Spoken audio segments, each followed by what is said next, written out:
Let's also take it across and hear it from the Finance Minister herself, who's here to share some more highlights from the budget today. Invested in agriculture. It has certainly looked at rural prosperity, focuses on urban development, particularly looking at urban workers, and continues to lay emphasis on reforms.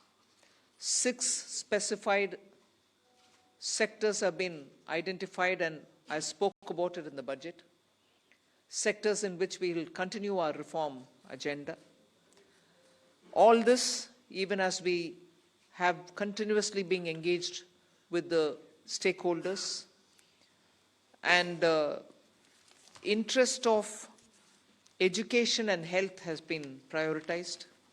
When we're talking about education, from a child in a daycare center, portion for women, lactating mothers, till the level of getting skilling done, and also for artificial intelligence and digital reading material for students and in school and colleges. Every aspect of education and bringing in that dimension which is so critical for health. Daycare, cancer centers, and making sure more medical seats are available. These are kind of things with which I'm trying to highlight. The approach in this budget has been pointed on areas which definitely need immediate intervention, outlays, and action along with the states. So Vikasit Bharat is not just being described. I've given you also what we mean by Vikasit Bharat, or what is it that we expect to achieve for Vikasit Bharat. So this budget actually has given you several things on which you can understand how this economy is being planned to take forward a route towards Vikasit Bharat. Secretaries have joined me. All of them would also come in to explain or answer and give clarity and so on. But one thing which I certainly would like to highlight is responding to the voice of the people, which is what Prime Minister Modi is known for in his administration. It's a very responsive government.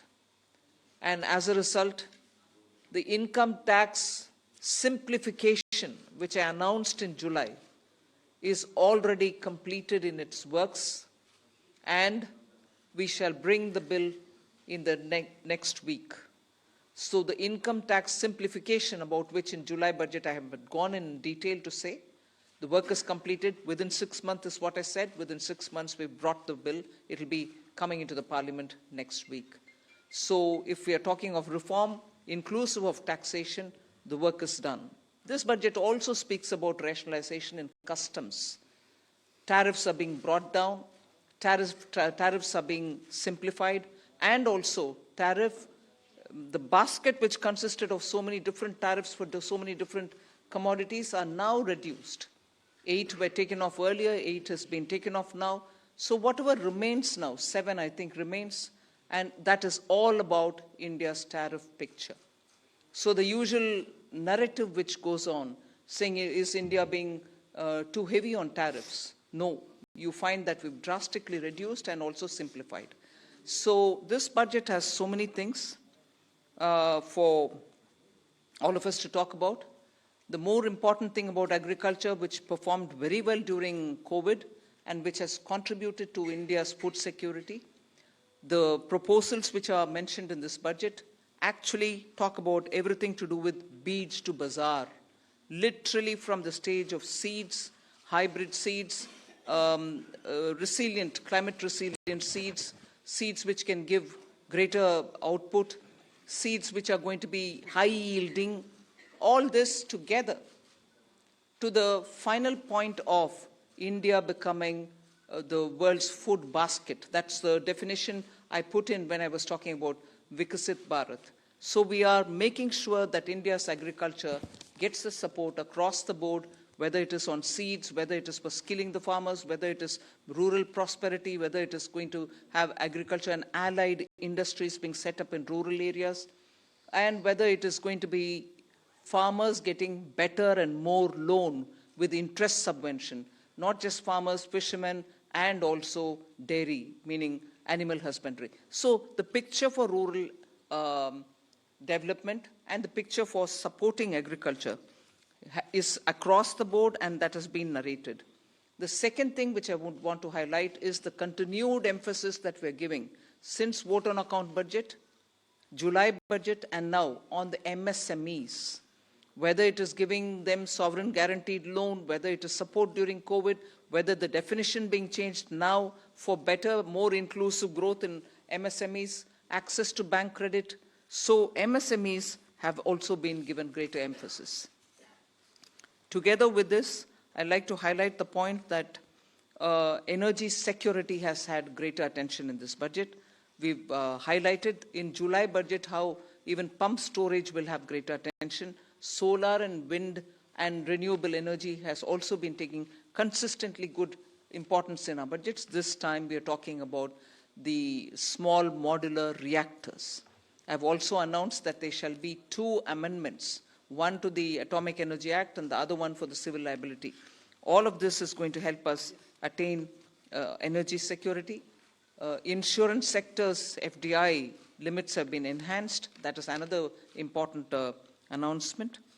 I'll end my opening statement with 2 things. There is no reduction in the public spending on capital expenditure. Let's put that up front. We continue to place emphasis on the multiplier effect that capital expenditure done by government has shown, has sustained us. We continue on that. And with all this, our fiscal prudence has aligned itself to the glide path that we announced in 2020-21. So we've kept ourselves in alignment. Fiscal prudence has been maintained. And the next year, coming year's estimate is also been given. Well under 4.5 is what we had said earlier. We are also projecting the same. So this is just as an opening statement. There's a lot more to say. But as you all ask questions, so shall we answer. Thank you. Thank you, ma'am. 225. 225. Mic, please.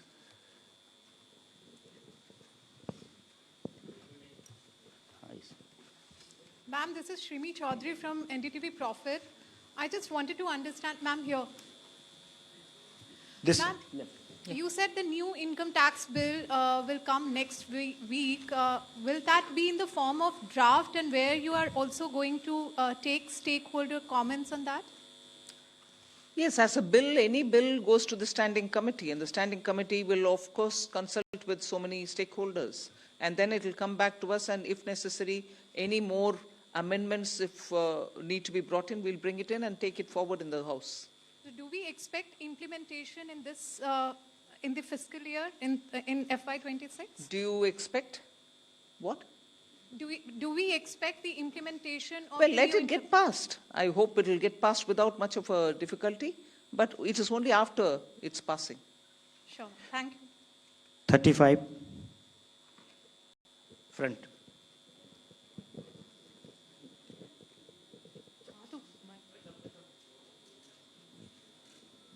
Ma'am, Timsi Jaipuria, this side from CNBC TV 18.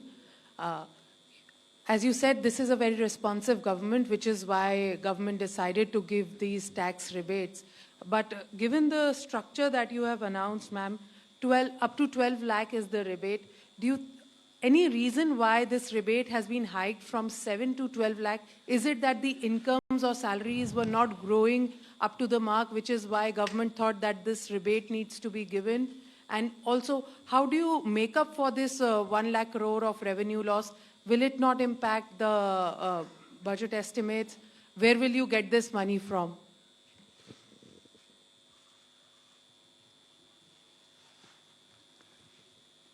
Well, Gypsy, I think the first question is, you said that this, when the incomes are not growing.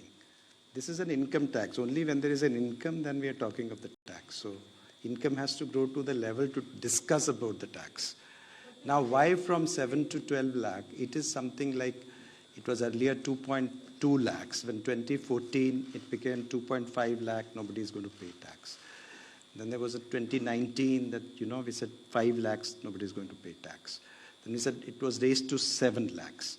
And now it's being raised to 12 lakhs. So this is a perception that the government feels that, on the average 1 lakh per month, if you have, then you need not pay tax, which means that, we are doing it in 2 ways. One is we are reducing the slab rates. We are expanding the slabs. If you would have noticed, the slabs are now 0 to 4, 4 to 6, uniform slabs, and there is a gradualism. There was a thing when we had earlier 20%, then it was jumping to 30%. Now it is 20, we have introduced 25 also. So it's the gradual thing which has been done. Now this benefits every one of the taxpayers, because whatever benefits which has come from the slabs gets transmitted across. So therefore everyone gets a benefit. Now the second part, FM decided that, well, some people should get a little more benefit than merely slab rate reduction would have given. And so therefore an extra rebate, so slab rate reduction for everyone, and extra rebate for 7 lakhs were already getting it, now 7 to 5 lakhs more people have been added. So this is the philosophy behind it. And as you said, why you do it, I think we expect that all that money which they gave, it comes back to the economy in either consumption, savings, or investments, in whatever way they choose to do. I just want to add to that. If you compare what we've done today with what prevailed in 2014 under the Congress government, what we are, most often the narrative is we should put money back in the hands of the people.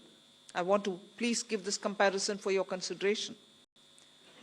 If you compare it with the 2014 tax rates under the Congress, for somebody who's earning 8 lakhs, nearly 1 lakh more money is in their pockets today because of the amendments that we've brought in. Meaning, 1 lakh income tax in 2014 is 0 income tax now. So that money is going back to the people in their hands for those who are earning 8 lakhs. For those earning 12 lakhs, 2 lakh was the income tax in 2014 versus today 0 which is proposed. Meaning nearly 2 lakh more money in the pockets of people who are earning 12 lakh. All right, did I stop it there? As Finance Secretary rightly said, across the board everybody is getting benefit because the rates have also been brought down. Not just the rebates being given to up to 12 lakhs. Rates for everybody is being brought down. As a result, take somebody who earns 24 lakhs in a year. The income tax on them in 2014 was 5.6 lakhs. 2014. For them, now it is only 3 lakhs. The rate change has benefited somebody who earns 24 lakh as well. So 2.6 lakh rupees more in the pocket of people who are earning 24 lakh. So it is not just those who are up to 12 lakh because they are not paying any tax at all, because rebate is given to make up for the tax amount which they have to pay. It is not just up to 12 lakh. Even for others, benefit is accruing, and compared to what it was in 14, that much amount of money is going back to those respective money earners. Just compare it with 24 tax rates, which is prevailing now, and what is being proposed. I would like to draw the comparison. 8 lakh people, meaning those who are earning 8 lakhs. 30,000 rupees more is being put back into their pockets, meaning they would be paying 30,000 in the prevailing tax, 8 lakh salaried wale.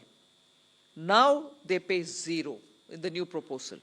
Similarly, 12 lakh salary or income wale would have 80,000 rupees tax to pay in the current prevailing taxation rates. They would have 80,000 rupees now go back to their pockets. They don't have to pay that tax. Go to the 24 lakh and compare with the present rates. Present prevailing rate, they have to pay 4.1 lakh rupees as tax. We are saying now they will have 1.10 lakh in their pockets, which they don't have to pay as tax. So we have put good substantial amounts into the pockets of people who deserve to get that. And I would want that to be highlighted compared to what prevailed in 14 and what prevails just this year. 3. Yeah, 3 number. Ma'am, many congratulations. Something that was being quoted to you as well as the Prime Minister and yesterday the Chief Economic Advisor hinted, in terms of disinvestment and where you should not get into, government. You yourself have been talking from 2020, 21 and subsequently, government should be in less spaces. Has it been a strategy? Because I know you're committed to it, but last budget you didn't refer to it. This budget you have not referred to it. The target still remains there. Is there any impetus that you're going to do towards what has already been announced by the budget? For example, bank privatization of banks and others. That's one. And the second because it was unanswered, you're making it simpler, the income tax, and bringing a thing. Does this mean that you can now not necessarily all the time you can do it through a schedule or an executive order if you want to give some relief to a common man in the new income tax bill that you bring in? No, giving relief any time will have to go to the parliament, because if we are giving fiscal, relief to people, it has to have approval from the parliament. So but what the tax simplification really means is the complication in the language, the circuitous way in which they were explaining things, and adding too many exemptions. You will realize that when we brought in the new tax regime, we didn't want the old tax regime imitated or copied.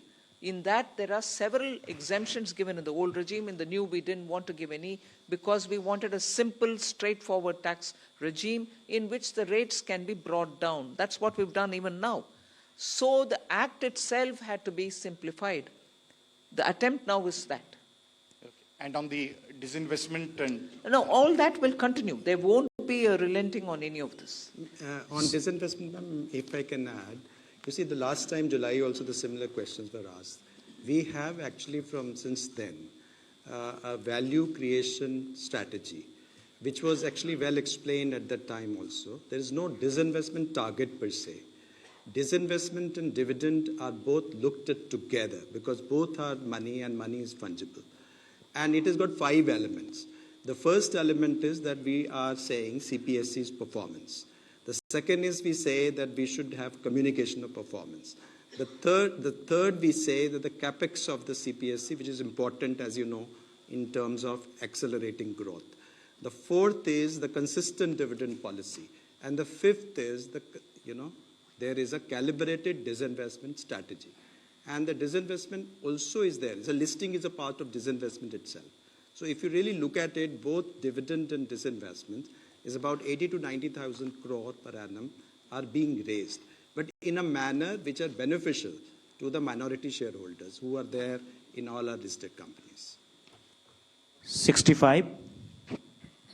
Backside.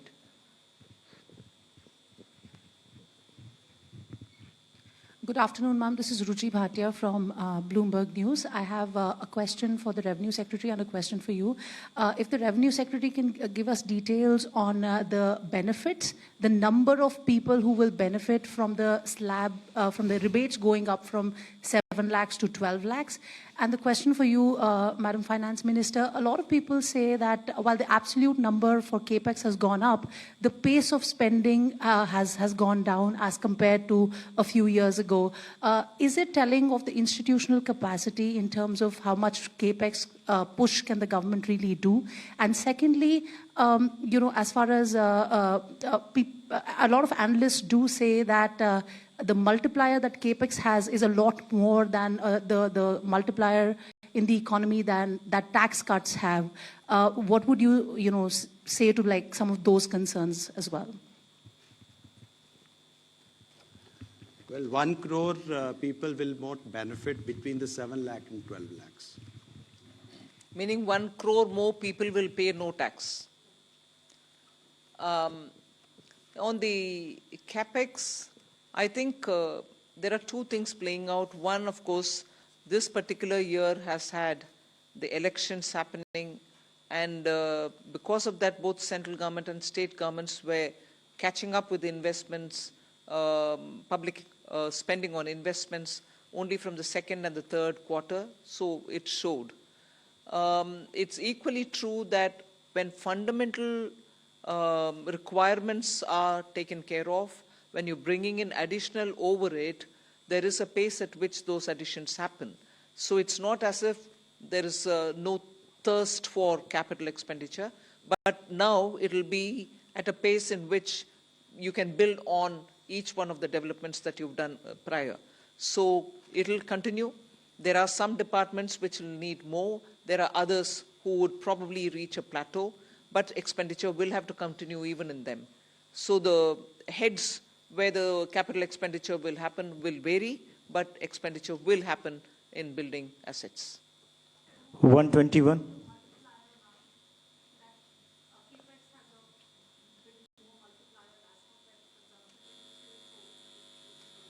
No, Capex is also continuing. I have not foregone Capex to give for revenue expenditure or consumption expenditure. So both continue. Ajay. Look at what the overall numbers are. Even in the coming year, the next year, effective capital expenditure, including what Government of India provides to state for their capital expenditure, is 4.3% of the GDP, one of the highest. So it's not just what Government of India departments spend, it is the total money which goes for the capital expenditure. And if you look at that compared with this year's RE, there will be 20% increase. If you look B to B, still there will be a 10% increase. And it is not a capacity issue, it is a new sectors coming up.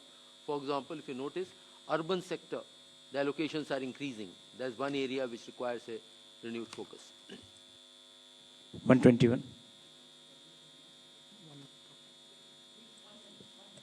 On the Capex, because this point can come up later also.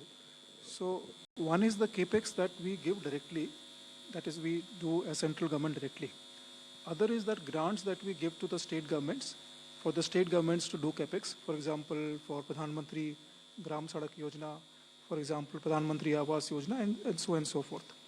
So if you also include the grants and aid for creation of capital assets, the amount, total amount has gone up to 15.48 crores in the budget estimate for the next year, which is more than 15% increase over the current year's RE. So that is a substantial increase, whereas you consider that the overall expenditure, that is revenue plus capital, has grown by around 7% in the next financial year as compared to this year's RE. So this is almost twice the aggregate growth in the expenditure.